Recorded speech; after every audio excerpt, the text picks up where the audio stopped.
आइए हम प्रार्थना करें। प्रेमी दयालु कर ईश्वर के पिता प्रभु परमेश्वर, धर्मादाता स्तुति आराधना करते पिता परमेश्वर के दिन समय के लिए प्रभु अपने में रखा। प्रभु परमेश्वर जीवित धर्मादाते प्रभु परमेश्वर ऑनलाइन सेवा के लिए प्रभु जितना देख सुन सबको आशीषित कीजिए। प्रभु परमेश्वर के जीवन में बड़े काम कीजिए ताकि प्रभु आपके उद्धार में बढ़ते जाए। प्रभु परमेश्वर धन्यवाद प्रभु परमेश्वर सुना मैं प्रभु आपके उद्धार के कार्य के लिए हमारी छोटी प्रार्थना प्रभु कि आज के वचन को भी आशीषित करे। सुना मांगते हैं, सुने प्रभु ग्रहण कीजिए, आमीन। आइए आज हम देखने जा रहे हैं दानियल की किताब 7 अध्याय और प्रकाशित वाक्य 13 अध्याय और 19 अध्याय के विषय में। दानियल के पुस्तक जो है और उसका 7 अध्याय में जो प्राणियों के बारे में या बताया गया है, इसी रीति से हम देखते हैं। पहले जो है शेर के समान है, उसे 2 पंख दिए गए, गाँव के समान बोला जाता है, और उसके बाद उसे उखाड़ दिया भी गया लिखा है। और उसके बाद आता है रीछ जो कि भालू को बताता है, और इसी रीति से उसके बाद एक चीता आता है और उससे भी 4 पंख हैं। और उसके बाद आता है एक ऐसा जानवर जो भयानक है, उसके दांत ही लोहे के हैं और 10 सिर वाला है, और इस तरीके से उसका विवरण किया गया। उसके बारे में हम देखने जा रहे हैं। और हम देखते हैं कि किस रीति से दानियल इन सारी बातों को देखता है और इन बातों को वो लिखता है। तो ये जो है शेर जो है वो ब्रिटेन को बताता है या फिर यूके को बताता है, यूनाइटेड किंगडम को। उसके बाद जो ये पंख दिए गए हैं ये अमेरिका को बताता है। ये अमेरिका उखाड़ दिया जाएगा, ये अमेरिका को लगाया तो गया लेकिन अब उखाड़ भी दिया जाएगा। तो ये सारी परिस्थिति होने जा रही है। उसके बाद हम देखते हैं कि रीछ मतलब भालू, भालू मतलब इसको रसिया भी कहा जा सकता है। रसिया ही है जो उसके बाद ताकतवर बनेगा। रसिया के बाद हम देखते हैं कि कैसे एक चीता है। चीता ज़्यादातर हम देखते हैं अफ्रीकन कंट्रीज में पाया जाता है, और ये चीता की 4 जगह है जो अफ्रीका के 4 जगहों में सबसे अधिक ये चीता पाए जाते हैं। और ये 4 जगह मिल करके या अफ्रीका के ये 4 कंट्री मिल करके एक ताकतवर देश के रूप में उभरेंगे और वे इस पूरे विश्व को चलाएंगे।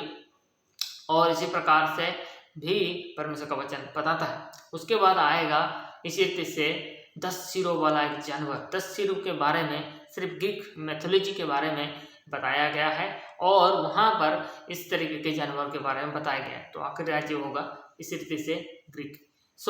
इन सारी बातों को दानियल हमें बताता है। और इसी रीति से हम प्रकाशित वाक्य जब हम 13 अध्याय में जाते हैं तो 2 प्रकार के पशुओं के बारे में हम पढ़ते हैं।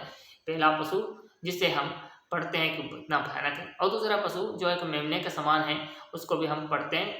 और ये 2 पशु जो हैं 2 प्रकार के जो राज्यों के बारे में, 2 प्रकार के ये के बारे में बताता है।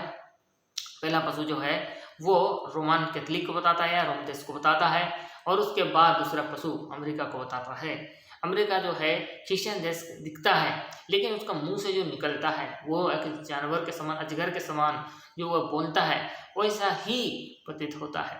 अमेरिका भी ऐसा ही है, ऊपर से तो क्रिश्चियन नेशन लेकिन भीतर ऐसा है, क्योंकि ऐसा एक पशु होगा बोल करके वह बताता है। और अमेरिका ही है जो झूठा भविष्यवक्ता है की तरह, जैसे कि लोगों को जो है मार्क ऑफ द बीस्ट लेने के लिए मजबूर कर रहा है या पशु की छाप लेने के लिए मजबूर कर रहा है।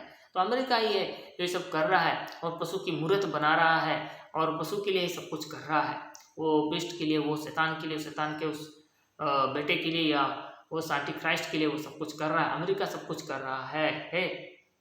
13 अध्याय बताता है जो अमेरिका के 13 कॉलोनियों को, इल्यूमिनाटीज को बताता है, जो कि अमेरिका को कंट्रोल करती हैं। इसी रीति से ये सारी बातें रोम देश कैसे कंट्रोल करता है, पोप के थ्रू जो है कंट्रोल होता है रोमन कैथोलिक, और ऐसे ही उसके बाद हम देखते हैं इल्यूमिनाटी को भी, 13 खानदान को भी वो कंट्रोल करते हैं। और प्रकाशित वाक्य जो है 19 अध्याय, वहाँ पर एक स्त्री के बारे में बताया गया है और पशु के ऊपर बैठी है।